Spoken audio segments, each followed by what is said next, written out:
Whilst war rages on the other side of the world, we've discovered the hatred of Israel and the hatred of Jews is not exclusive to the Middle East and is firmly established, institutionalised even, if you like, in modern Britain.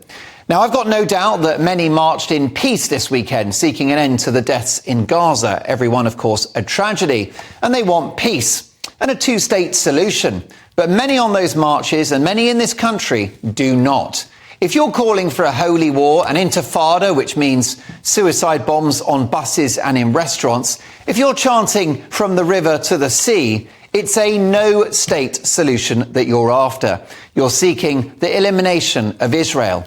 Imagine a march in which people called for the elimination of Ghana, Romania, or, wait a minute, Ukraine.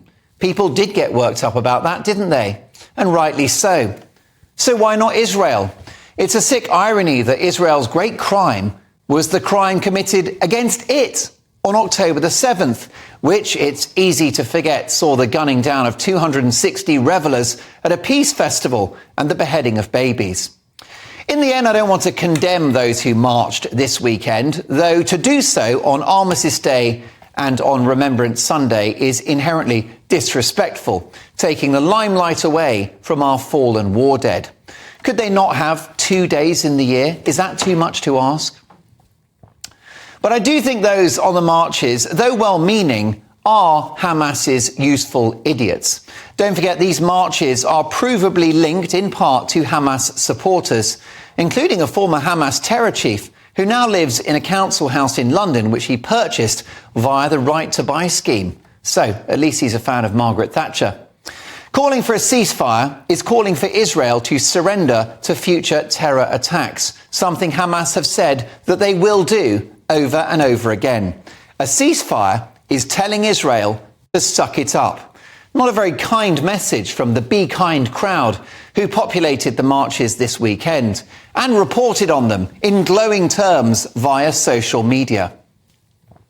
What saddens me most is not just people's naivety, ignorance of history, lack of understanding of Middle Eastern politics, their lack of empathy for what happened to Israelis on the 7th of October, or how life has felt for Jews living in Britain since then.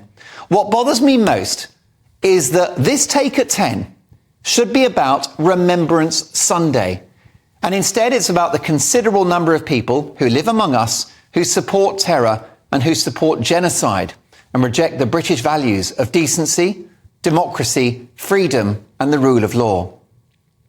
If you're chanting from the river to the sea, or calling for the elimination of one group of people based on their religion and race, you do not share the values for which the soldiers of World War I and World War II, over 1 million of them, gave their lives.